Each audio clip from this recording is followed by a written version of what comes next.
Donc, bonsoir à tous et toutes celles et ceux qui sont présents sur le live Facebook. Donc, on a l'honneur de recevoir ce soir Madame Molinier pour la clôture de notre semaine thématique sur les objectifs du développement durable pour notre conférence sur la perspective des objectifs du développement durable aujourd'hui. Donc, même si Madame Molinier va se présenter un petit peu plus tard, elle a travaillé pendant 35 ans aux Nations Unies et notamment au programme des Nations Unies pour le développement. Et donc, pour remettre un petit peu dans le contexte, je vais vous donner quelques petits éléments sur les objectifs du développement durable. Donc, ils ont été adoptés en septembre 2015 par les 193 membres des Nations Unies dans le cadre de l'agenda 2030. Donc, ces objectifs, ils s'adressent à l'ensemble des acteurs, donc la communauté internationale, les États, les organisations non gouvernementales, les collectivités locales, les entreprises et les citoyens. Donc, il y a en tout 17 grands objectifs et priorités pour l'horizon 2030, donc parmi lesquels on compte la réduction des inégalités, l'égalité entre les sexes ou encore la lutte contre le réchauffement climatique. Donc, ces cibles, elles sont associées à chacun des objectifs du développement durable et il y a des sous-objectifs qui font office de feuilles de route de la réalisation des grands objectifs du développement durable. Et donc, ils sont la continuité des objectifs millénaires qui étaient fixés pour 2000 à 2015 et qui étaient 8 objectifs destinés aux pays en développement concernant notamment la lutte contre la faim ou encore la réduction des inégalités. Et je vais juste vous faire un petit rappel donc, sur notre association qui est la Sorbonne pour l'Organisation des Nations Unies, donc qui est une association qui vise à promouvoir les valeurs des Nations Unies aux étudiants, mais plus largement à tout public, puisque nos événements tels cette conférence sont accessibles à tout public. Et je vais passer la parole à Lucie pour la présentation. Merci Louise. Alors du coup, pour vous rappeler un petit peu, pour celles et ceux qui sont sur le live, le déroulement, donc Madame Molinier va se présenter dans un premier temps pour nous parler de son parcours aux Nations Unies. Et ensuite, on aura une phase de questions-réponses plus sur les ODD ou toutes questions que vous aurez. Donc Madame Molinier, est-ce que vous pouvez commencer par voilà, parler de votre expérience aux Nations Unies, de votre carrière et notamment au PNUD. Voilà, je vous laisse la parole. Eh bien, merci beaucoup et bonsoir à tout le monde. Alors, ça me fait un petit peu bizarre de savoir que vous me voyez en live Facebook et moi, je ne vous vois pas, mais ça n'est pas grave. Je sais que si vous êtes là, c'est que vous vous intéressez aux Nations Unies et que vous vous intéressez aux grandes questions de développement. Donc, comme on vous l'a dit, j'ai fait effectivement 35 ans de carrière aux Nations Unies. Je dois dire qu'au départ, rien ne m'y prédisposait dans la mesure où j'ai fait des études approfondie de langue et de littérature anglaise qui me destinait en fait plutôt à l'enseignement. Et puis, le déroulement de ma vie a fait que j'ai eu l'occasion d'aller aux États-Unis, d'y passer 2 ans, de découvrir New York et d'avoir très envie d'y rester. Et je suis rentrée aux Nations Unies en fait par la porte des services techniques, des services de conférence. J'ai fait un certain nombre d'années de travail en tant que traductrice, ce qui m'a permis de très bien comprendre le fonctionnement interne des Nations Unies dans la mesure où je faisais des comptes rendus des grandes commissions de l'Assemblée générale et en particulier de la 5e commission qui s'occupe du nerf de la guerre, c'est-à-dire des questions administratives et financières et des questions de personnel.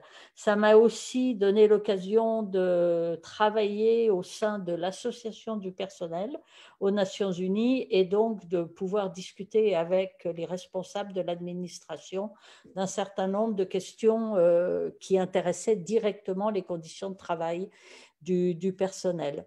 De là, je suis passée au département de l'administration et de la gestion et j'en ai profité pour retourner à l'université, donc à New York, pour faire un MBA en management, dans la mesure où les études que j'avais faites en France et en Angleterre en littérature anglaise ne me permettraient très probablement pas de poursuivre une carrière à un niveau de responsabilité au sein des Nations Unies. Donc, ce MBA en management m'a donné un certain nombre d'outils qui se sont révélés utiles plus tard quand j'ai quitté le secrétariat des Nations Unies pour rejoindre le programme des Nations Unies pour le développement, le PNUD. Et comme j'étais déjà à un niveau de responsabilité qu'on considérait déjà comme le début d'un niveau senior, j'ai pu partir directement sur le terrain comme représentant adjoint du PNUD, donc d'abord en Tunisie, ce qui évidemment ne représentait pas un dépaysement considérable dans la mesure où la Tunisie, déjà à cette époque et toujours aujourd'hui, avait déjà atteint un niveau de développement considérable avec des responsables nationaux très bien formés, où le rôle du PNUD était en fait à définir compte tenu des niveaux de capacité nationale. Là où ça a commencé à changer et à me changer moi-même profondément, c'est quand j'ai été nommée représentante du PNUD et en même temps coordonnateur résident des Nations Unies à Sao Tomé et Principe. Alors, je ne sais pas si tout le monde sait où est Sao Tomé et Principe. C'est en fait une ancienne colonie portugaise. Il y avait 5 colonies portugaises en Afrique situées sur l'équateur au large du Gabon. Et là, j'ai découvert, si vous voulez, ce que c'était que le dénuement et la pauvreté absolue. J'avais voyagé avant, notamment en Amérique latine, au Brésil, où j'avais vu, mais en tant que touriste, ce n'est pas du tout la même chose, des exemples, si vous voulez, de personnes vivant dans la pauvreté. Je me souviens à Bahia, j'avais été choquée quand j'avais vu des familles entières qui vivaient en fait sur la plage parce qu'elles n'avaient pas de logis. Mais quand je suis arrivée à Sao Tomé, j'ai rencontré des gens qui n'avaient en fait pour survivre que ce qui est la nature fort abondante, heureusement, vu que c'était sur l'équateur, leur fournissait en termes de nourriture. Donc vraiment des conditions de pauvreté extrême, un travail très dur, très pénible dans les plantations de cacao.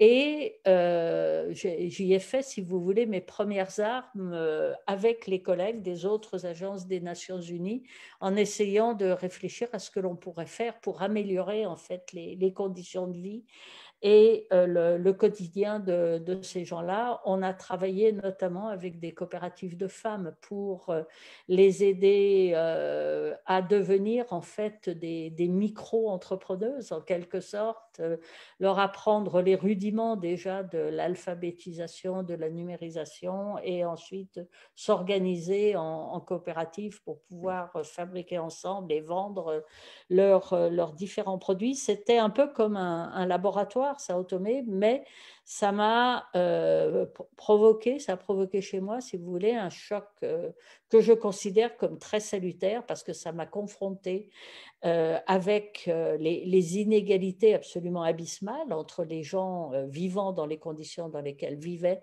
les Saint-Toméens et les conditions dans lesquelles j'avais vécu jusqu'à présent et vivais encore en tant que responsable des Nations Unies. Depuis Sao Tomé, je suis partie au Togo. Alors là, c'était un contexte très différent.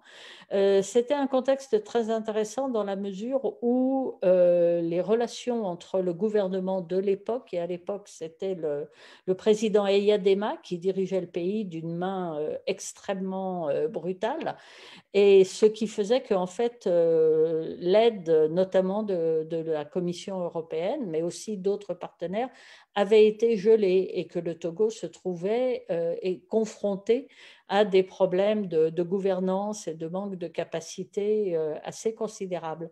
Et là, très vite, avec mes collègues des autres agences, on s'est rendu compte qu'on était confronté en quelque sorte à un mur, dans la mesure où il nous était extrêmement difficile de faire le plaidoyer pour les valeurs fondamentales sur lesquelles repose l'action des Nations Unies. Mais en revanche, nous avons ensemble identifié un domaine où on pouvait faire la différence. Et là, vraiment, faire la différence, pour moi, c'est la raison d'être, si vous voulez, du travail des Nations Unies dans les pays en développement. Et là où nous avons pu faire la différence, c'est dans le domaine de la lutte contre le VIH-Sida. Alors, vous voyez où est le Togo géographiquement, hein, sur le golfe de Guinée. D'un côté, vous avez le Bénin, de l'autre côté, vous avez le Ghana. C'est une région de mouvement, de mobilité considérable. Lomé a un port en eau profonde qui permet d'acheminer vers les pays du Sahel, donc vers le Niger, vers le Mali, vers le Burkina Faso, les marchandises dont ils ont besoin. Donc, trafic de camions considérable considérable, et qui dit trafic de camions, surtout à l'époque, là je vous parle de la fin des années 90, dit propagation fulgurante du sida. Et nous avons réfléchi à ce que nous pourrions faire de nouveau pour faire en sorte que les autorités prennent la pleine mesure en fait de la gravité de la pandémie et de l'impact qu'elle avait sur la population. Et nous avons monté le premier programme conjoint avant que les programmes conjoints ne soient à la mode, des Nations Unies de lutte contre le sida, en nous appuyant en particulier sur des associations de personnes vivant avec le VIH. Et je vous parle de cela parce que dans les questions que vous m'avez envoyées, vous m'avez demandé quelle était la place de l'engagement citoyen et des petites actions locales dans la réalisation des ODD. Bien avant que l'on parle des ODD, puisque je vous parle là des années 2000, où on était tout juste au début du frémissement des objectifs du millénaire pour le développement. Donc déjà à cette époque, on était très conscients entre collègues des Nations Unies du rôle absolument essentiel des associations de personnes directement affectées par les problèmes que nous essayons de traiter. Donc nous avons monté ce programme, nous avons réussi au moins à sensibiliser non seulement la population qui était déjà très sensible parce que beaucoup de gens vivaient cette pandémie du sida au quotidien, mais au niveau des autorités, nous avons réussi à leur faire prendre conscience du caractère multidimensionnel et transversal de l'épidémie du VIH-Sida, et on a contribué à mettre en place un certain nombre de mécanismes. Et puis, après le Togo, j'ai été nommée en Mauritanie. Alors là, je suis montée, vous voyez que je monte vers le nord. Hein. Je parle de l'Équateur, ensuite le golfe de Guinée. Après, j'arrive en plein Sahel. La Mauritanie est au cœur du Sahel. Donc, cette bande, si vous voulez, qui part précisément de la Mauritanie pour aller jusqu'au Tchad et qui se situe juste en dessous du désert du Sahara. Et là, j'y suis restée quelques années parce qu'en fait, nous nous sommes trouvés finalement, Nations Unies, au cœur d'un processus de transition démocratique qui a commencé par une tentative de coup d'État avortée, mais cette tentative de coup d'État n'a fait qu'accroître les crispations très fortes entre les différentes factions politiques d'une part et le président d'autre part, qui s'emmurait de plus en plus dans son palais. Et nous avons réussi à mettre en place un processus de dialogue avec les différentes, ce que l'on appelle maintenant les parties prenantes. Mais à l'époque, on utilisait beaucoup moins ce terme, mais on peut dire les représentants des différents courants de la société civile, du secteur privé, les partis politiques également y ont participé.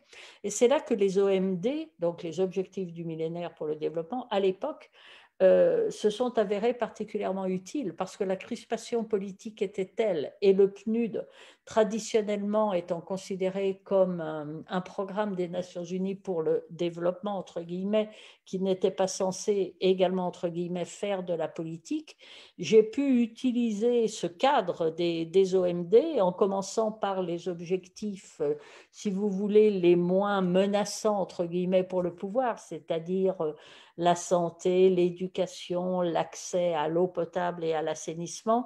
On a commencé par là. Ensuite, on a parlé de l'éducation, de la citoyenneté.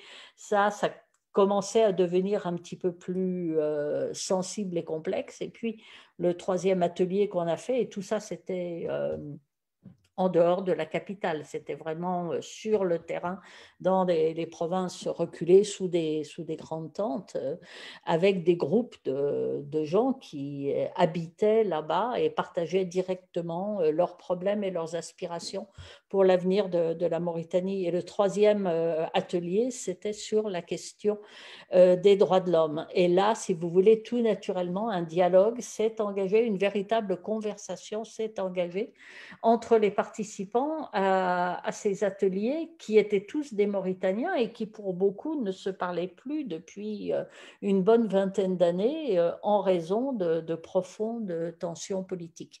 Et ce processus que les Nations Unies donc, ont pu amorcer et qu'on était les seuls à pouvoir amorcer parce que justement nous étions considérés comme neutres, comme offrant un territoire, comme on dit en anglais, safe space, donc un espace sûr où les gens pouvaient se rassembler en toute sécurité, en tout respect, considération mutuelle et dire en fait ce qu'ils avaient sur le cœur. Donc cette expérience a été extrêmement intéressante. Ce qui était également très intéressant en Mauritanie, c'est que à cette époque, donc j'ai quitté la Mauritanie en 2007 pour vous situer chronologiquement, pour ensuite terminer ma carrière à Genève de 2007 en 2012. Et là, j'y reviendrai. Mais pendant que nous étions en Mauritanie, l'Espagne avait accordé un financement considérable. Si ma mémoire ne me trompe, c'était autour de 750 millions de dollars sur 3 ans. Ça s'appelait le Spanish MDG Achievement Fund, donc le fonds espagnol pour la réalisation des objectifs du millénaire pour le développement. Et l'idée était de financer précisément des initiatives conjointes, donc de plusieurs agences des Nations Unies, répondant bien entendu à des priorités nationales de développement qui s'inscrivaient dans le cadre des objectifs du millénaire pour le développement. Et je vous parle de cela parce que c'est vraiment un précurseur, si vous voulez, de l'approche ODD, donc Objectif de développement durable, qui par définition est une approche pleinement intégrée et holistique qui vise à faire progresser le développement sous ses différents aspects, qu'il s'agisse d'un développement économique équitable et inclusif ou d'un développement social avec une très forte dimension de protection sociale ou de la durabilité, sustainability en anglais, donc de l'environnement. Donc ce travail que nous faisions en Mauritanie, c'était vraiment les prémices, si vous voulez, de ce que sont devenus les ODD. Et puis, quand j'ai quitté la Mauritanie en 2007, donc j'ai terminé à Genève comme directrice du bureau du PNUD à Genève. Alors, c'est considéré comme un bureau de siège, puisque ça n'est pas un bureau de terrain, ça n'est pas un bureau dans un pays en développement, c'était un bureau de représentation et mon rôle était justement de représenter le PNUD auprès d'un certain nombre de partenaires. Bon, à Genève, vous voyez un petit peu l'écosystème genevois, vous avez un nombre considérable de missions permanentes, presque aussi important qu'à New York. Vous avez plusieurs des grandes agences de développement qui ont leur siège à Genève, hein, déjà l'OMS, l'OIT, vous avez le Haut Commissariat pour les réfugiés, donc de grandes agences humanitaires, la CNUSED qui est dans Conférence des Nations Unies pour le commerce et le développement, qui est en quelque sorte un think tank des Nations Unies sur les questions de développement.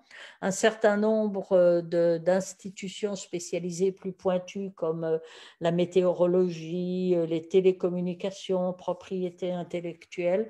Évidemment, le Haut Commissariat aux droits de l'homme, qui représentait une partie très importante du travail que nous faisions en Mauritanie. Et j'avais déjà des contacts très étroits avec un certain nombre de responsables du Haut Commissariat aux droits de l'homme. Alors, quand j'étais à Genève, pendant ces 5 années, j'ai participé, si vous voulez, depuis Genève, si j'ose dire, à ce processus de réflexion et de préparation de ce cadre de l'agenda 2030 et des objectifs de développement durable qui, tout naturellement, s'est appuyé sur tout le travail qui avait été fait pendant les 15 ans de mise en œuvre des objectifs du millénaire pour le développement et des leçons qui en avaient été tirées, avec en parallèle la grande conférence de Rio +20 qui a eu lieu en 2012, donc 20 ans après la grande conférence de 1992 qui a lancé ce paradigme du développement durable. Avant cette conférence de Rio de 1992, on ne parlait pas véritablement de développement durable, ou si on en parlait, on ne savait pas trop ce que ça voulait dire.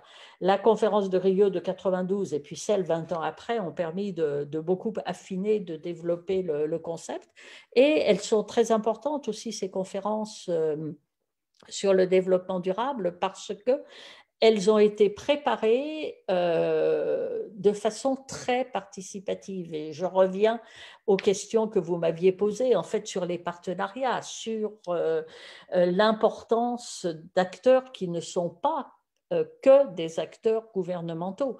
Et là, comme vous le savez très probablement, le processus de Rio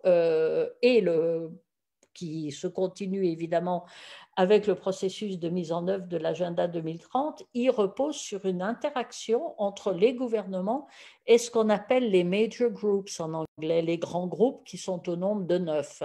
Je ne vais pas vous réciter la liste par cœur, mais de mémoire, il y a un groupe pour les femmes, il y en a un pour les jeunes, il y en a un pour la société civile, un pour le secteur privé, un pour le monde du travail, il y en a un aussi pour la communauté académique et universitaire.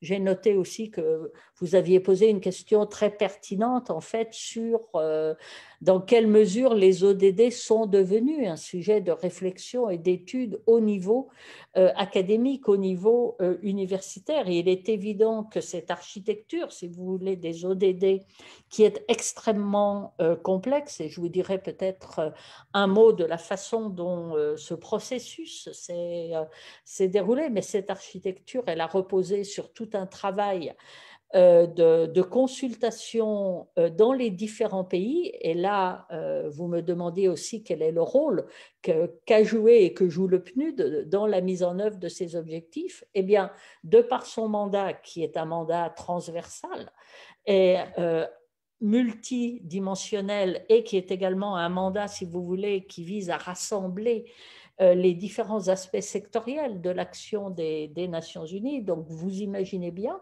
que de par son mandat et de par son rôle comme coordonnateur résident, jusqu'à très récemment, le coordonnateur résident des Nations Unies était également le représentant résident du PNUD. C'était la même personne. Donc, j'ai tenu ces deux rôles dans les différents pays où j'ai travaillé.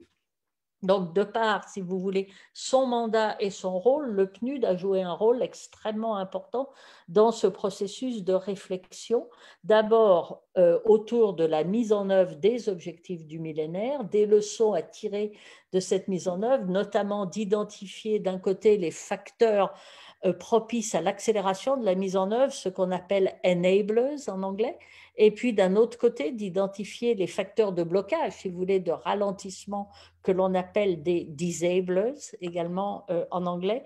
Donc tout ce travail d'analyse qui remontait des rapports et des travaux faits dans les différents pays a alimenté le processus de réflexion sur le cadre de développement durable pour l'agenda 2030. Donc le PNUD a appuyé, si vous voulez, l'organisation de ces réflexions, de ces études et de ces rapports. Et au niveau de New York, donc il a piloté conjointement avec le département des Nations Unies pour les affaires économiques et sociales, que l'on appelle UNDESA. Et c'est eux d'ailleurs qui gèrent, qui maintiennent un site que je vous recommande absolument de consulter si vous n'avez pas déjà fait, mais je suis sûre que vous l'avez déjà fait. C'est sustainabledevelopment.org, c'est le site, si vous voulez, des Nations Unies sur le développement durable, et il est tenu à jour par UNDESA, qui tous les ans fait le rapport qui sort en juillet sur la mise en œuvre des objectifs. Alors maintenant, c'est sur la mise en œuvre des objectifs de développement durable, et pendant 15 ans, c'était sur la mise en œuvre des objectifs du millénaire pour le développement. Donc le PNUD a joué ce rôle, si vous voulez, d'accompagnement du processus de réflexion, d'appui aux pays pour élaborer leur stratégie nationale de développement, en veillant à ce que ces stratégies intègrent, en anglais on dit mainstream, ça dit bien ce que ça veut dire, donc que ces stratégies reposent d'abord sur les OMD et maintenant sur les ODD. Le PNUD a effectué un nombre considérable de missions techniques à la demande des pays, précisément pour les aider à mieux intégrer les objectifs de développement dans leur propre stratégie nationale. Et il joue également un rôle considérable dans ce qu'on appelle le renforcement des capacités nationales. Et là aussi, c'est pour moi, en tout cas sur la base de mes expériences de terrain, mais aussi des discussions que j'ai eues après quand j'étais à Genève, c'est là la véritable valeur ajoutée des Nations Unies, si vous voulez, c'est justement notre appui au renforcement des capacités nationales. Ça, c'est le fameux ODD 16, hein, sur lequel vous avez certainement fait une infographie qui porte sur la paix, sur la justice et sur des institutions solides et résilientes. Et le renforcement des capacités, c'est justement la mise en place ou le renforcement d'institutions qui reposent, si vous voulez, sur des principes et sur des mécanismes et sur des procédures qui sont conformes aux normes et aux standards internationaux. Ça, c'est un aspect très important du renforcement des capacités. Un autre, c'est le renforcement des capacités des personnes, si vous voulez, qui ont la responsabilité de piloter et de mettre en œuvre le développement dans leur propre pays, à quelque niveau qu'elles se trouvent, hein, ces personnes. Et ça passe aussi, bien sûr, par le partage d'expériences d'autres pays. Et c'est également appuyer la mise en place d'un environnement général, notamment sur le plan macroéconomique, sur le plan de l'accès aux ressources, notamment aux ressources financières, qui soient favorables à la réalisation de ces objectifs. Donc, ça a été long, mais en même temps, ça m'a permis déjà d'apporter quelques éléments de réponse aux questions que vous m'aviez envoyées par écrit.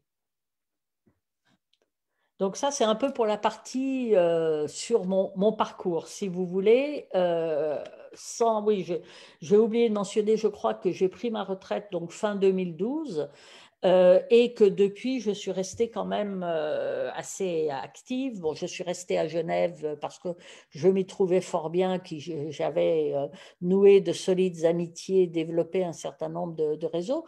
Et puis, je suis aussi restée à Genève parce que c'est une ville, en fait, extrêmement intéressante et stimulante. C'est une petite ville en taille et en population, mais de par la présence de ce qu'on appelle la Genève internationale, aussi d'excellentes universités, vous avez, si vous voulez, une qualité de vie académique et intellectuelle et culturelle qui est extrêmement attractive. Sans parler du fait que Genève est très profondément imbriquée dans la nature aussi environnante et que c'est donc une ville de ce point de vue-là extrêmement agréable. Donc, après ma retraite, je suis restée en contact avec un certain nombre de personnes et notamment, on m'a sollicité à plusieurs reprises, que ce soit donc à l'Institut de hautes études internationales et du développement à Genève ou à l'IRIS, ici à Paris, l'Institut de relations internationales et stratégiques, pour faire des interventions à des étudiants. En général, en tout cas pour le Graduate Institute, c'est niveau maîtrise, et à l'IRIS également, donc des étudiants de niveau maîtrise en relations internationales ou en études de développement. Donc ça, je trouve ça très intéressant parce que non seulement ça me permet de partager, si vous voulez, l'expérience que j'ai eue, et puis ça me maintient intellectuellement en forme. Et ça, c'est absolument essentiel et ça me permet aussi d'entretenir donc des relations avec des collègues sur le terrain ou dans les différents sièges. Alors, je vais faire une petite pause. Peut-être vous laisser le temps de poser quelques questions par rapport à ça avant de passer à autre chose. Oui, alors on a déjà des questions justement sur le live. Donc une première question donc, qui nous demande quelles sont les différences notables entre le travail que vous réalisez au siège, en fait, dans un bureau, et celui réalisé justement sur le terrain, donc dans la façon de travailler et vos missions. Voilà. Oui, alors ça, c'est une question extrêmement pertinente. Et en fait, si vous voulez, Bah ça, je pense que vous l'avez compris quand je vous ai parlé un petit peu de mon parcours. Mon parcours, il n'était pas du tout planifié. Je veux dire, je n'avais pas prévu que j'allais faire finalement toute ma carrière, à part 2 ans d'enseignement aux États-Unis et 1 an d'enseignement en France, donc que j'allais faire toute ma carrière aux Nations Unies. Et puis, à partir du moment où j'y suis rentrée, donc tout naturellement, si j'ose dire, par le biais de la traduction en raison de mes compétences linguistiques, pas du tout planifié de ensuite passer dans les départements administratifs et puis après partir sur le terrain. Mais les années que j'ai passées au siège à New York et puis mes 5 années après au bureau du PNUD à Genève ont été extrêmement intéressantes parce qu'elles m'ont permis de comprendre comment fonctionne le système des Nations Unies. Et ça, croyez-moi, c'est très, très, très compliqué. Et ça peut paraître aride, ça peut paraître extrêmement théorique, mais c'est important de comprendre comment ça fonctionne parce que, en fait, la raison d'être, si vous voulez, des Nations Unies, c'est de faire la différence dans la vie des gens, qu'il s'agisse du premier objectif des Nations Unies de maintenir la paix et la sécurité, et Dieu sait que ça devient de plus en plus compliqué dans le contexte actuel, ou du deuxième pilier, qui est le pilier, si vous voulez, du développement des activités opérationnelles de terrain, le troisième pilier étant celui des droits de l'homme. Ce qui se fait au siège n'a de sens que dans la mesure où ça se traduit de façon concrète dans des changements positifs dans la vie des gens à l'échelle de la planète. En fait, c'est ça la raison d'être des Nations Unies. Et ça, je l'ai compris progressivement. Et c'est lors de mon dernier poste au siège à New York où on m'a proposé en fait de travailler directement avec le directeur général au développement et la coopération économique internationale. Ce poste-là n'existe plus, mais c'était à l'époque le numéro 2 des Nations Unies. Maintenant, ce poste, c'est celui de de vice-secrétaire général. Et là, j'ai découvert, si vous voulez, j'ai commencé à comprendre le travail des Nations Unies sur le terrain dans les pays en développement parce que à l'époque, le directeur général au développement coiffait, si vous voulez, supervisait, encadrait le système des coordonnateurs résidents. Et en commençant à lire les rapports que les collègues envoyaient, à participer avec lui à des réunions de coordination, notamment avec le PNUD, avec l'UNICEF, avec le FNUAP et avec d'autres partenaires. J'ai commencé à comprendre qu'il se passait des choses extrêmement intéressantes sur le terrain et j'ai ressenti le besoin, l'envie de partir.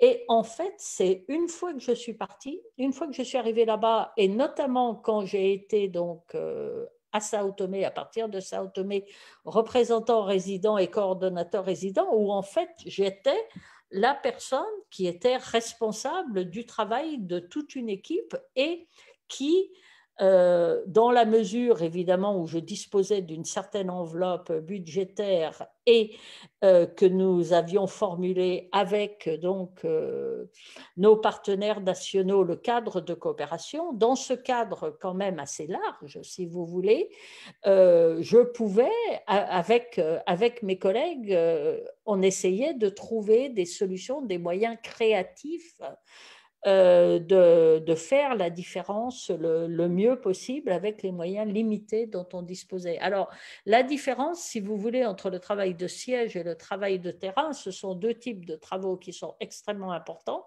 mais quand vous êtes sur le terrain, vous êtes directement, si j'ose dire, les mains dans le cambouis. Alors, il faut aimer ça, hein. Il faut aimer se salir les mains, il faut aimer être confronté à des situations problématiques, mais j'ai toujours considéré qu'une situation problématique, c'était une situation qui appelait une solution. Et donc, ce que l'on faisait, c'était réfléchir ensemble avec nos partenaires nationaux, avec les personnes directement concernées, quelles pouvaient être ou pourraient être les solutions à apporter. Donc, ce type de travail, moi, j'ai absolument adoré. Je me suis rendu compte à partir du moment où j'ai commencé à travailler sur le terrain que c'était en fait ça que je voulais faire. Alors, quand je suis rentrée à Genève, j'étais la directrice du bureau du PNUD à Genève, donc niveau de responsabilité important, mais je relevais du directeur, si vous voulez, du bureau des partenariats et des relations extérieures à New York, qui était mon chef à moi et qui était aussi le chef de mes homologues au bureau de Bruxelles, au bureau de Tokyo, au bureau de Copenhague. Donc, je recevais des orientations, des directives directement de New York et j'étais chargée de les mettre en œuvre ou de baser mon plaidoyer, mon interaction avec les partenaires qui étaient présents à Genève ou dans les environs sur la base de ces directives, de ces discussions avec le siège. Donc, ma marge de manœuvre, si vous voulez, était moins large que quand j'étais représentant résident et coordonnateur résident sur le terrain. Alors, ça dépend un peu de l'état d'esprit qu'on a, de ce que l'on aime. Il faut pas avoir peur quand on est sur le terrain et il faut être capable, si vous voulez, de prendre des risques. Alors, des risques calculés, hein, des risques, et puis vous ne les prenez pas tout seul, vous discutez et tout, mais à la fin de la journée, comme disent les Anglais, hein, at the end of the day, c'est quand même vous, en tant que numéro un, sur le terrain, qui prenez la décision et qui êtes responsable des conséquences. Et ça, c'est quelque chose d'extrêmement gratifiant, mais en même temps, ça sous-entend qu'il faut évidemment réfléchir et qu'il faut aussi être capable de réfléchir aux conséquences à moyen et à long terme des décisions que l'on prend sur le moment. Merci beaucoup pour votre réponse. J'avais une question, vous en avez quand même déjà parlé, sur le rôle du PNUD justement dans la réalisation des ODD. Vous en aviez plutôt parlé quand c'était encore les objectifs du millénaire. Est-ce que vous pouvez développer justement sur les actions que mène le PNUD justement dans la réalisation des ODD? Alors, c'est la même philosophie, si vous voulez, et la même approche pour les OMD que pour les ODD, mais bien entendu, la portée des ODD est beaucoup plus ambitieuse et il comporte des dimensions que ne comportaient pas les OMD.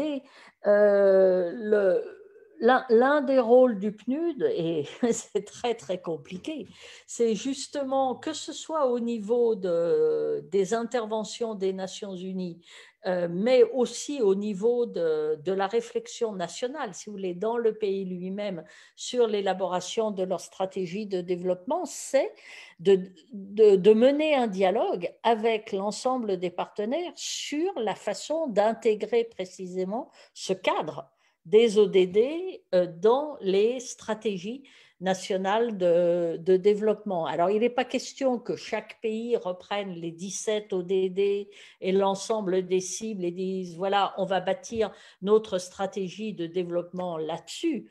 C'est le processus inverse. Le pays réfléchit de façon la plus participative possible aux priorités de développement pour, en général, les 4 ou 5 années à venir.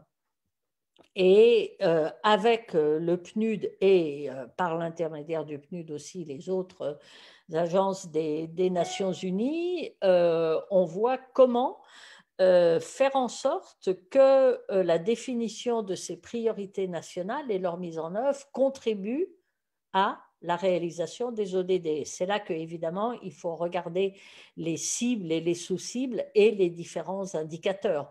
Vous savez qu'au cœur des ODD, vous avez 3 valeurs centrales, si j'ose dire, c'est les droits de l'homme, l'égalité et la durabilité. Donc, dans ce processus de dialogue, avec les partenaires, on réfléchit aux meilleurs moyens de contribuer à la réduction des inégalités dans le pays. Vous savez que tous les pays, y compris les pays avec l'indice de développement humain le plus élevé, sont toujours, dans une certaine mesure, des pays où persistent des inégalités dont certaines sont anciennes et très profondément ancrées. Donc, réfléchir à la façon dont le pays pourrait réduire les inégalités en son sein, que ce soit dans le domaine économique, dans le domaine social, que ce soit lié à la situation de marginalisation, par exemple, de certains groupes de population. Il y a ensuite des réflexions à mener qui sont très, très compliquées dans tous les pays. C'est comment avoir précisément une vision du développement du pays qui soit une vision de développement durable. Et il faut tenir compte d'un certain nombre d'impératifs et de plus en plus on insiste sur les limites de la planète. Les ressources de la planète sont limitées, l'interaction entre l'homme et la planète, ce qu'on appelle l'anthropocène, a des effets que nous sentons maintenant de plus en plus au niveau du réchauffement climatique, au niveau de la pollution, au niveau de la fréquence et de l'intensification des catastrophes naturelles. Comment réfléchir à un mode, si vous voulez, de développement parce qu'il est important que le pays continue à se développer, puisque c'est la condition requise, si vous voulez, pour que le maximum de personnes dans ce pays puissent sortir d'une situation de pauvreté absolue ou de pauvreté relative. Donc, comment faire en sorte que le pays continue à se développer tout en tenant compte de l'interaction du développement économique avec les limites de la planète. Par exemple, comment faire en sorte que les ressources disponibles à l'intérieur du pays, que ce soit des ressources naturelles, que ce soit des ressources dérivant de la fourniture de biens, de services et tout cela, comment faire en sorte que les ressources disponibles dans le pays, et ça peut aussi être bien sûr dans de nombreux cas les ressources de la coopération internationale par le biais de l'aide publique au développement, comment faire en sorte que ces ressources, si vous voulez, contribuent à un développement social inclusif?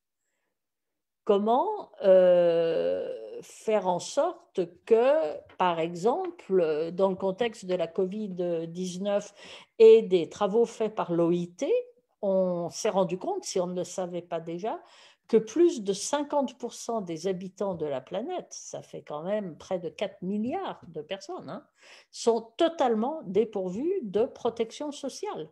Aucune protection sociale. Je veux dire, pour nous qui vivons, qui avons grandi dans des pays où la protection sociale, elle va de soi, si vous voulez, c'est difficile de réaliser ce que ça veut dire. Mais c'est justement l'une des réflexions qui doivent impérativement être menées. Donc, comment faire en sorte que les ressources dont le pays dispose soient utilisées de façon à mieux protéger les personnes les plus vulnérables et de façon à réduire les inégalités. Les réflexions aussi sur la nature du travail, par exemple, les types d'emplois à promouvoir. Alors, vous avez bien sûr les agences spécialisées qui ont des éclairages très, très pointus sur ces questions, mais je dirais que le rôle du PNUD, c'est de veiller à ce que ces différentes réflexions restent en cohérence et aillent dans le sens précisément de progrès dans la réalisation du cadre des ODD. Merci beaucoup pour votre réponse. On a une autre question sur le live un peu plus précise. Alors, je vous la lis. Donc, est-ce que les mesures appliquées en vertu de la justice transitionnelle, donc dans les États en fait qui sortent d'un conflit armé ou d'un régime autoritaire, est-ce que ces mesures vont se démocratiser à l'avenir? Alors, ça serait intéressant de savoir ce que la personne veut dire par démocratiser la justice transitionnelle. Est-ce qu'il ou elle peut expliciter ou c'est un peu compliqué? Alors, du coup, je pense que la personne a entendu. On va juste attendre qu'ils écrivent dans les En commentaires. attendant, bon, la justice transitionnelle, effectivement, comme vous l'avez rappelé, c'est des systèmes, si vous voulez, de justice qui se mettent en place dans le contexte, par exemple, d'une sortie de crise ou d'un processus de rétablissement et de consolidation de la paix. Bon, certains exemples les plus célèbres, vous avez par exemple le Rwanda, hein, où des mécanismes bien particuliers ont été mis en place, en plus, bien sûr, d'un tribunal pénal international. Mais vous avez aussi, par exemple, en Afrique du Sud, tout le travail qui a été fait par la CODESA dans le contexte de la transition de l'Afrique du Sud d'un régime d'apartheid, donc un régime basé sur le déni des droits humains les plus fondamentaux, à un régime démocratique, où là, le pari qui a été fait par Mandela et de Klerk était de privilégier, si vous voulez, la réconciliation et le pardon pour guérir, un healing process. Vous avez donc cette approche-là. Vous avez la Colombie, qui est un exemple extrêmement intéressant maintenant, où il y a eu un accord de paix qui a été conclu en 2016 et ça a été extrêmement compliqué entre le gouvernement et les FARC suite à des décennies de conflits extrêmement sanglants, et qui prévoit aussi un règlement qui repose en quelque sorte sur le pardon.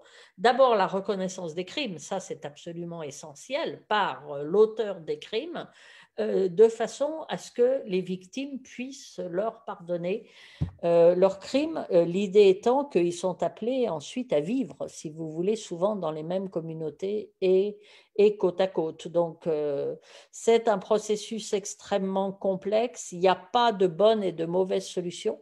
En matière de justice transitionnelle, je dirais que chaque pays, si vous voulez, compte tenu de ses spécificités, de la spécificité du conflit et des parties en présence, va devoir trouver les mesures qui seront le plus propices à une réconciliation. Réconciliation ne veut pas dire qu'on oublie, on ne tire pas un trait, on ne peut pas tirer un trait sur les atrocités qui ont été commises, mais ce qui est important, c'est qu'il y ait donc reconnaissance des crimes, et que les personnes qui ont été les victimes des crimes puissent se reconstruire, et qu'un travail, si vous voulez, de réflexion prospective sur l'avenir du pays puisse se faire également dans le contexte de ce processus, parce que l'idée, c'est qu'il faut aller de l'avant.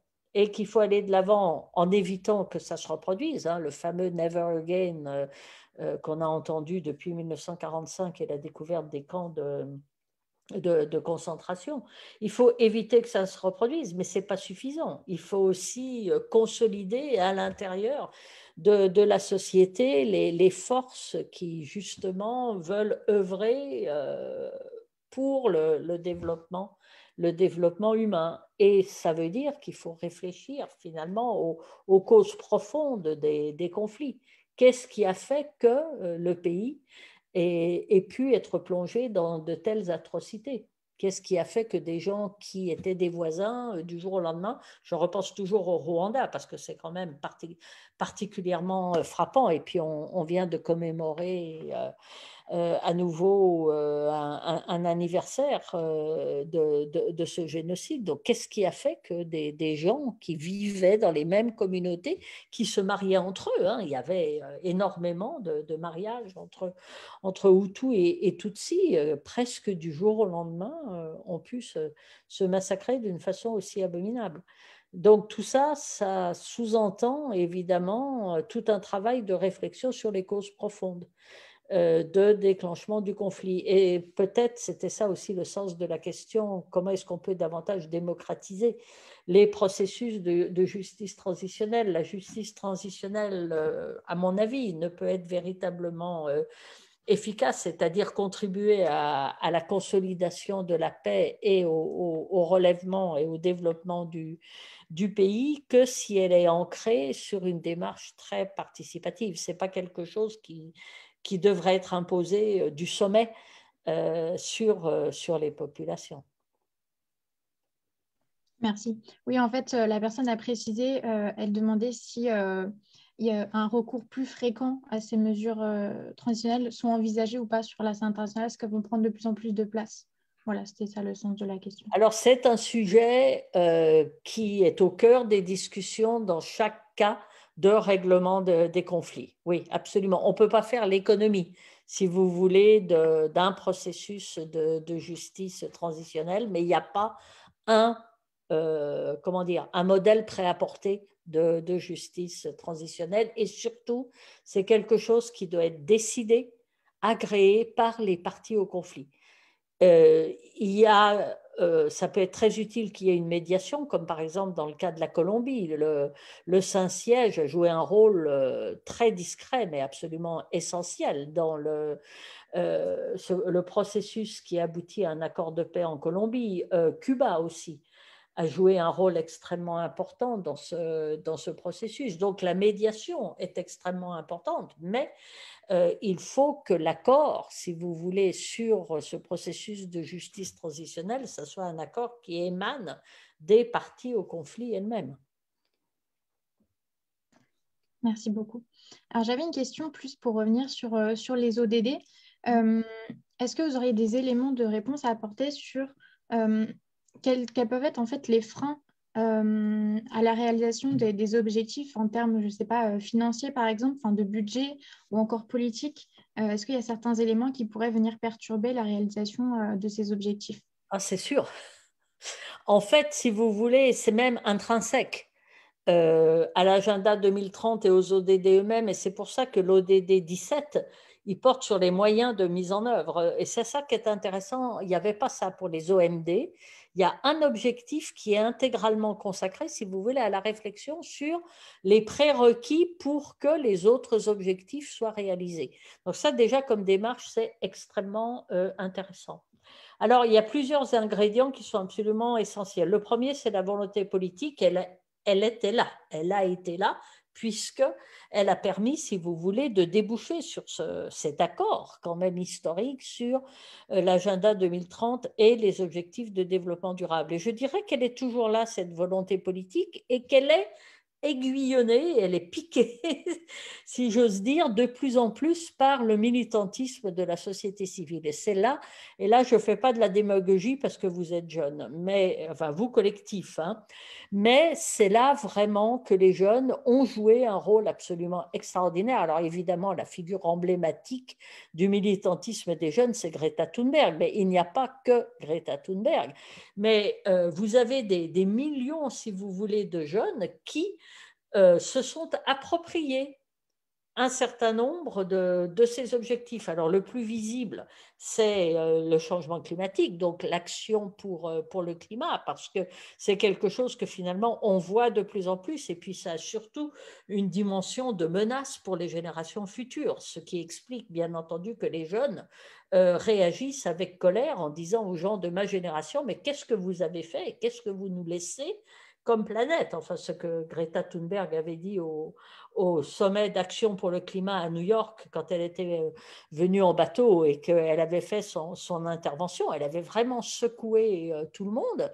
Et le résultat, et moi ça m'avait vraiment beaucoup frappé, c'est que très très rapidement, les principaux dirigeants de la planète ont affiché des discours et des ambitions, mais encore plus pro-climat que ce qu'avait dit Greta Thunberg. Alors certes, vous avez une dimension de démagogie dans cette attitude, mais il est évident que le militantisme et l'utilisation intelligente des réseaux sociaux, la mobilisation des jeunes, la mobilisation des femmes, par exemple, il y a eu ces 2 dernières années des mobilisations considérables des femmes qui sentent, si vous voulez, que les acquis extraordinaires de la conférence de Beijing de 1995, avec la déclaration et la plateforme d'action de Beijing, sont remis en question systématiquement par un certain nombre de gouvernements, notamment pendant 4 ans, l'administration américaine, qui avait remis en question un certain nombre d'engagements, si vous voulez, sur le plan international. Donc ce sentiment de menace fait que les personnes qui se sentent concernées, les personnes qui ont peur pour leur avenir ou pour l'avenir de leurs enfants, se mobilisent, parlent, défilent dans la rue et demandent des mesures très précises. Et c'est en train de se traduire au niveau des législations. Ça n'est pas un hasard si, dans le contexte donc de la relance post-Covid, euh, des fonds d'un montant absolument exorbitant ont été mobilisés et il est prévu qu'un pourcentage important de ces fonds soit utilisé précisément pour lutter contre le réchauffement climatique, que ce soit en Europe, que ce soit aux États-Unis, que ce soit en Asie. Vous avez une prise de conscience, si vous voulez, de l'importance de ces objectifs et de la nécessité d'investir des montants considérables. Et ça, c'est une partie aussi de la réponse à la question. Le financement. Alors, le financement, il est évident. Alors, on n'a pas, je ne peux pas vous donner une estimation fine du financement requis pour la mise en œuvre de l'ensemble du cadre des objectifs de développement durable parce que ça varie entre 3,5 et 7 000 milliards, hein, ce qu'on appelle trillion en anglais, par an.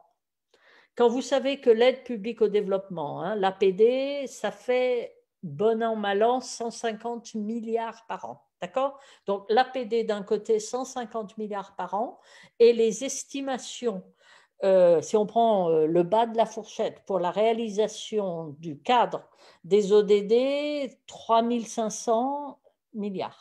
Donc, vous voyez l'ordre de grandeur, c'est absolument énorme. Donc, l'aide publique au développement, bien évidemment, doit jouer un rôle de levier, un rôle catalytique pour mobiliser d'autres financements et notamment, évidemment, des financements privés, que ce soit les investissements financiers des fonds de pension ou autres, ou que ce soit en fait les investissements des grands groupes industriels. Ce qui importe, c'est que ces financements qui sont là, ils existent. On l'a vu pour la Covid, cet argent, il s'est matérialisé finalement très, très rapidement. C'est que ces financements soient alignés en fait sur le cadre des ODD. Pour prendre un exemple concret, il est de moins en moins admissible que des fonds de pension, par exemple, ou des institutions financières investissent dans les énergies fossiles. On sait très bien que dans 30 ans, normalement, les énergies fossiles ne seront plus ou ne seront que très, très peu utilisées pour la production d'énergie. Cet argent qui allait dans des investissements dans l'énergie fossile devrait aller bien évidemment vers des investissements verts, des investissements pour des énergies renouvelables. Ça, c'est un exemple très concret et c'est en train de se faire dans le cadre des engagements pris par les États membres pour la prochaine COP 26 qui aura lieu à Glasgow en novembre et les engagements qui ont déjà été faits solennellement, que ce soit par Biden ou par Xi Jinping ou par l'Union européenne, d'atteindre la neutralité carbone d'ici à 2050. Donc ça, concrètement, ça veut dire que des financements énormes doivent être redirigés vers d'autres industries, d'autres modes, si vous voulez, de production des biens nécessaires, donc nécessaires au développement. Donc, le problème, ce n'est pas tellement qu'il n'y a pas d'argent, il y en a, mais ce qui est important, c'est que ces financements soient alignés sur le cadre des ODD. Donc, les obstacles et les solutions, si vous voulez, elles sont là. La volonté politique maintenue et stimulée et renforcée par le militantisme, notamment des jeunes, mais pas seulement des jeunes, l'alignement donc des flux financiers sur la mise en œuvre des ODD. Entre parenthèses, il y a aussi des flux financiers auxquels on ne pense pas nécessairement, mais qui sont énormes, bien supérieurs à l'aide publique au développement. C'est ce qu'on appelle les flux financiers illicites. Alors, vous avez le blanchiment, le détournement, tout ça, ça représente beaucoup d'argent, mais vous avez aussi ce qu'on appelle le misinvoicing ou le mispricing dans le commerce international, c'est-à-dire les écarts considérables entre ce qu'un pays exportateur va déclarer, si vous voulez, comme montant de ses exportations vers le pays X, et puis ce que le pays X va déclarer comme importation en provenance du pays exportateur. Et ça, il y a des écarts considérables. Donc, si ces questions-là vous intéressent, vous trouverez tout plein d'informations intéressantes sur le Global Integrity ou d'autres sites qui sont extrêmement intéressants. Et puis, le principal obstacle, mais ce n'était pas déjà là pour les OMD, mais c'est encore plus visible pour les ODD, si vous voulez, c'est la persistance des conflits et des crises. Un pays en situation de crise, d'instabilité, de conflit, inévitablement va être freiné dans la réalisation des objectifs de développement durable, inévitablement. Et quand je dis conflit, ce n'est pas seulement les gens qui se tuent avec des armes, je veux dire, c'est toutes les conséquences, la violence, les violations des droits humains, la destruction des pays, des communautés, des territoires, tout cela. Merci beaucoup. On a une question qui est un peu en lien avec celle-ci. Est-ce que vous pensez qu'il y a certains ODD qui sont plus facilement, plus rapidement atteignables et au contraire, même je rajouterais, est-ce qu'il y a des ODD qui vont être plus difficiles à atteindre que d'autres? Alors oui, c'était pareil pour les OMD, vous vous souvenez, celui sur la réduction de la pauvreté de moitié, il a été atteint relativement vite parce que la Chine et l'Inde ont explosé sur le plan du développement économique et donc des centaines de millions de personnes sont sorties de la pauvreté. Alors que par exemple celui de la réduction de la mortalité maternelle, excusez-moi, est celui pour lequel les progrès avaient été les plus lents. C'est une façon indirecte de vous dire que les ODD, par exemple, liés, le 5, qui est lié à l'égalité de genre et à l'autonomisation des femmes, ça sera certainement l'un des ODD sur lequel on va constater beaucoup de retard. Un qui nous préoccupe beaucoup et auquel on ne s'attendait pas nécessairement, c'est le 2, la faim. La faim devrait régresser, or actuellement, elle est en augmentation. Alors, elle est en augmentation clairement en raison de la flambée des conflits. Le Yémen, par exemple, c'est une illustration abominable, si vous voulez, de l'utilisation de la famine comme arme de guerre. C'est la plus visible, mais vous n'avez pas que le Yémen. Donc la faim, là, c'est extrêmement préoccupant. Là où, par contre, on peut s'attendre à ce que les progrès continuent, soient même considérables, c'est le 7 sur l'énergie, l'accès à l'énergie renouvelable. Là, dans le contexte de l'action pour le climat, il y a des progrès considérables. L'eau et l'assainissement, il y avait déjà eu beaucoup de progrès dans l'accès à l'eau potable, moins dans l'accès à l'assainissement, mais il y a vraiment un coup d'accélérateur qui a été donné. Donc là, on peut s'attendre à ce qu'il y ait quand même des progrès considérables. Alors pour l'éducation, on était déjà bien parti. Alors sur le plan quantitatif, au niveau des statistiques, au niveau de l'enseignement primaire, il y avait eu des progrès absolument énormes qui avaient été accomplis. Entre 2000 et 2015, c'est plus lent au niveau secondaire, notamment par rapport aux jeunes filles qui souvent ne font pas la transition du primaire vers le secondaire dans les pays les plus pauvres. Au niveau du tertiaire, là aussi, il y a encore beaucoup de travail à faire, notamment une bien meilleure adéquation de la formation, si vous voulez, et des études universitaires aux besoins d'une économie en pleine évolution. Donc là, je pense que ça va être compliqué. Puis la pandémie a donné un sacré coup de frein au progrès en matière d'éducation. Tous les pays où les écoles ont fermé, même les pays riches où les enfants ont pu suivre des cours en visio, on voit bien que ça n'a pas eu le même effet bénéfique. Et puis alors les pays en développement plus pauvres, voilà, c'est une catastrophe épouvantable, sans parler des enfants qui vivent depuis des années dans des contextes de guerre ou dans des camps de réfugiés. C'est des générations complètement sacrifiées. Là, on sait déjà qu'il y a toute une génération d'enfants syriens qui sont sacrifiés. Le pays est en guerre depuis 10 ans. Donc 10 ans, c'est toute une scolarité. Donc vous voyez, ça, c'est un des domaines Oui, il va continuer à y avoir beaucoup de problèmes. Je pense que les 3 ODD sur la planète, on va dire, hein, le 13, le 14 et le 15, là, il y a une énorme mobilisation, une très forte sensibilisation. Donc, je pense qu'il va y avoir des progrès. Mais bon, globalement, il faut bien comprendre, si vous voulez, que cet agenda 2030, avec les cibles universelles et radicales, hein, qui sont fixées, c'est plus une ambition que quelque chose dont on pense qu'il va vraiment se réaliser. Je crois que l'on sait très bien qu'en 2030, il y aura encore des gens pauvres, il y aura encore des gens qui souffriront de la faim, il y aura encore des écarts de salaire entre les femmes et les hommes, etc., etc. C'est une ambition, c'est un cadre qui nous indique dans quelle direction on doit avancer, continuer à avancer et avancer avec le plus d'ambition possible et le plus vite possible. Merci beaucoup. J'avais une question par rapport aux indicateurs. C'est-à-dire, qu'est-ce qui a été mis en place? Quels sont les indicateurs qui ont été mis en place pour mesurer justement ce que vous avez pu observer, les avancées, au contraire les régressions sur la réalisation des objectifs et quels sont les avantages et les faiblesses de ces indicateurs?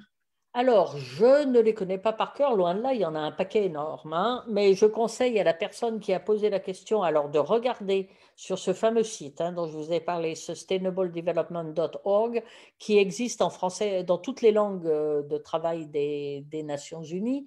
Et là, vous avez une rubrique indicateurs. Alors, je peux vous expliquer que le travail de développement des indicateurs, il a été fait sous les auspices de la Commission de statistique des Nations Unies, bien évidemment, qui a rassemblé des experts des différentes agences et ils ont réfléchi. Alors, pas seulement au niveau des experts des agences des Nations Unies, il y a aussi eu des consultations assez approfondies avec, bien entendu, la communauté universitaire, mais aussi avec des associations de la société civile, notamment, par exemple, des associations de défense de l'environnement ou de défense des droits de l'homme pour proposer un certain nombre d'indicateurs. Alors, vous avez 3 niveaux d'indicateurs. Vous avez ce qu'on appelle Tier 1, le niveau 1, je crois qu'il y en a 151 de mémoire, et ceux-là, ce sont des indicateurs qui existaient déjà, en fait. Ils n'ont pas inventé la poudre et qui ont déjà été utilisés, qui sont facilement mesurables. Donc, c'est là-dessus que s'appuient, si vous voulez, les rapports annuels sur la mise en œuvre des ODD qui sont préparés, comme je vous l'avais dit, par le département des affaires économiques et sociales internationales sur la base des rapports analytiques qui sont faits dans les différents pays. C'est comme ça que ça se passe et le suivi, si vous voulez, de la mise en œuvre de ces ODD, il est assuré par ce que l'on appelle le forum politique de haut niveau, le High Level Political Forum, qui a été mis en place donc, en 2015 sous les auspices du Conseil économique et social et qui se réunit une fois par an, donc au mois de juillet. Tous les 4 ans, il se réunit au niveau des chefs d'État et de gouvernement sous forme de sommet. Et donc, le premier sommet de revue de la mise en œuvre des ODD au niveau des chefs d'État et de gouvernement, il a eu lieu en septembre 2019, puisque les ODD ont été adoptés en septembre 2015 à New York et ils se sont penchés bien sûr sur le rapport préparé par UNDESA et là, le rapport disait clairement, alors je le dis en anglais, c'est plus lapidaire, The world is off track. Donc, on n'est pas sur la bonne voie.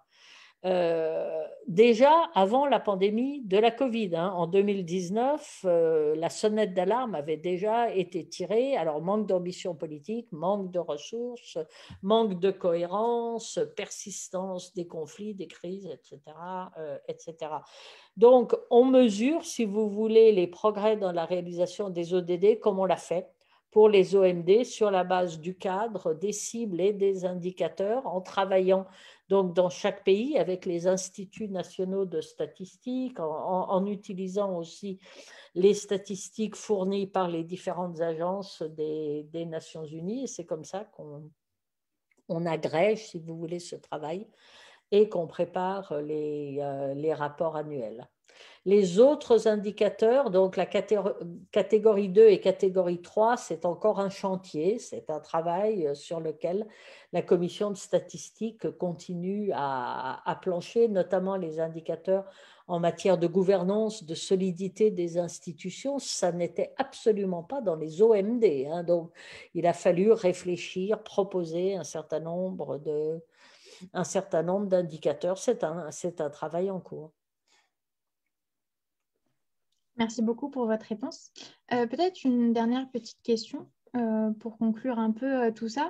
Est-ce que, je ne sais pas s'il y a déjà un peu des discussions en cours, mais quelle pourrait être la suite en fait donnée aux ODD, étant donné que l'agenda s'arrête en 2030, quelle va être la suite de ces ODD? Est-ce qu'il y aura comme il y a eu la suite des objectifs du millénaire, voilà, quelles sont les perspectives pour les ODD? Si vous voulez, je pense que en 2000, hein, nouveau millénaire, sommet du millénaire, déclaration du millénaire, la, la communauté internationale a changé son approche par rapport au développement. Pendant les années 90, c'était la décennie des grandes conférences sur tel ou tel objectif de développement. Et puis là, le travail qui a été fait et qui a abouti à la déclaration du millénaire et au premier cadre des OMD, c'était, si vous voulez, un travail d'intégration, c'est-à-dire une prise de conscience que le développement, ça n'est pas quelque chose de sectoriel ou de parcellaire, mais que le développement, c'est un processus global et intégré. Et ça le restera. De toute façon, ce tournant qui a été pris en 2000, il est irréversible. Le tournant de 2015 et la transition des OMD aux ODD, c'est une montée en puissance, c'est un élargissement, c'est une compréhension que le développement, en fait, ça n'est pas le développement économique ou le développement social ou la préservation de l'environnement, mais c'est le développement durable qui doit intégrer, si vous voulez, ces différentes contraintes et ces différentes limites. Donc, clairement, la réflexion va continuer dans ce sens et je pense que le cadre, il commencera déjà à être défini à partir de 2025, hein, comme on peut dire que dès 2010, on a commencé la réflexion sur le cadre post-2015. Je pense qu'il y aura peut-être un travail de clustering, de regroupement en fonction justement des progrès qui auront été accomplis. Je pense que tout ce qui est lié à la planète, au sens large, hein, va avoir une importance considérable dans ce cadre. J'y vois aussi une montée en puissance, enfin là c'est mon optimisme profond qui parle, hein, mais j'y vois aussi une montée en puissance de l'approche droit, c'est-à-dire d'une réflexion sur le lien entre le développement et la marginalisation, qui est l'un des principaux freins précisément au développement. Donc tout ce travail sur les inégalités, ça va certainement influer sur le prochain cadre de développement. Maintenant, ce qui risque d'être très très compliqué, c'est que c'est vrai qu'entre 2015 et maintenant, il y a quand même, parce qu'en 2015, il y a aussi eu l'accord de Paris qui était extraordinaire en tant que processus, si vous voulez. C'est vrai que la volonté politique d'aboutir à un accord, le sens de l'urgence, la reconnaissance qu'on n'y arrivera qu'en étant solidaire, elle en a pris un sérieux coup ces dernières années. Alors, ça peut être difficile de garder, si vous voulez, cet élan politique qui était si fort en 2015.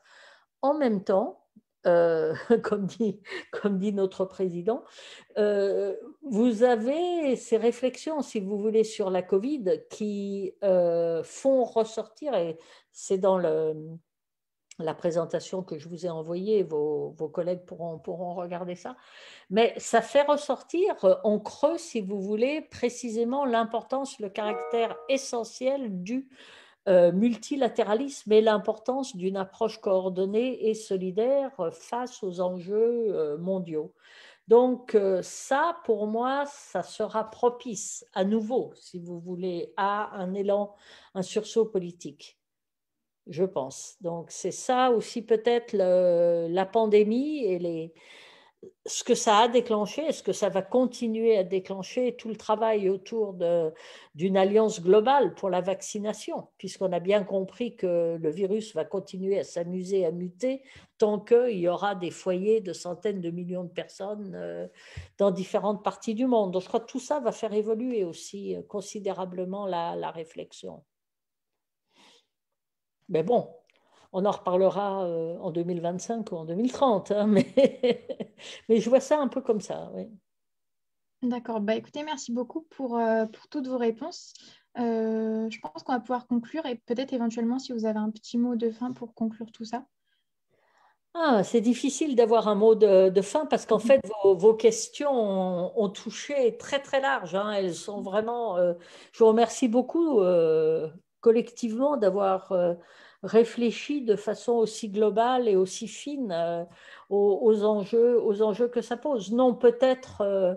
Mais ça, je pense que vous l'avez senti. Ce qui est très intéressant aussi dans cet agenda, c'est qu'il a une dimension globale, hein, ça c'est absolument évident, une dimension nationale parce que c'est dans les pays que ça se met en œuvre. Donc l'échelon national est absolument fondamental, l'échelon local. Les initiatives citoyennes, ce qui se fait au niveau des communautés, au niveau des associations, est absolument essentiel. C'était déjà le cas pour les OMD. Il y a tout un travail qui se fait autour de ce qu'on appelle en anglais localizing the SDGs. Avant, on disait localizing the MDGs, mais bon, c'est la même démarche. Mais au-delà de ça, peut-être ce sur quoi je voudrais vous laisser, c'est de vous dire que vous aussi, en tant qu'individu, vous avez énormément à faire. Vous faites déjà énormément de par votre intérêt, de par les questions que vous posez, mais vous voyez bien en regardant autour de vous qu'il y a une multitude d'actions, d'opportunités d'action, et dites-vous bien qu'il ne faut pas se dire oui, mais ce que je fais moi au niveau global, ça n'a pas d'impact. Ça n'est pas vrai. D'abord parce que ce que vous faites vous, ça peut servir d'exemple, ça peut être répliqué, ça peut encourager d'autres personnes à faire la même chose, et aussi parce que tout ce qui est global, par définition, c'est aussi comment dire, la somme, l'agglomération de milliards d'initiatives individuelles. Donc ça, c'est absolument essentiel. Il y a une dimension individuelle, une dimension d'action individuelle et collective qui est essentielle et qui, je crois, est maintenant beaucoup plus visible qu'il y a quelques années. Merci beaucoup du coup pour ces mots de fin. Je pense qu'on va pouvoir conclure parce que ça fait presque 1 heure et demie. Donc déjà merci au public et pour vos questions, d'avoir participé à cette rencontre. Et un grand merci à Madame Moulinier surtout d'avoir répondu à notre invitation. Et merci pour votre témoignage passionnant et surtout inspirant. Voilà, je pense que ça nous a éclairé sur beaucoup de points. Donc merci encore. Donc voilà, n'hésitez pas pour le public à suivre nos actualités sur la page Facebook, aussi bien sur la page générale que la page des antennes et des pôles. Et on vous dit du coup à bientôt pour de nouveaux événements. Et merci encore, Madame Moulinier, Et d'avoir répondu merci présente. très sincèrement à vous de m'avoir invité. Ça m'a fait très plaisir et l'échange a été très stimulant pour moi aussi. Et très bonne continuation, bonne chance. Merci Au beaucoup. revoir. Merci Bonne beaucoup. soirée à tout Bonne le Au monde. soirée. revoir, Au bonne revoir. soirée. Au Au revoir. revoir.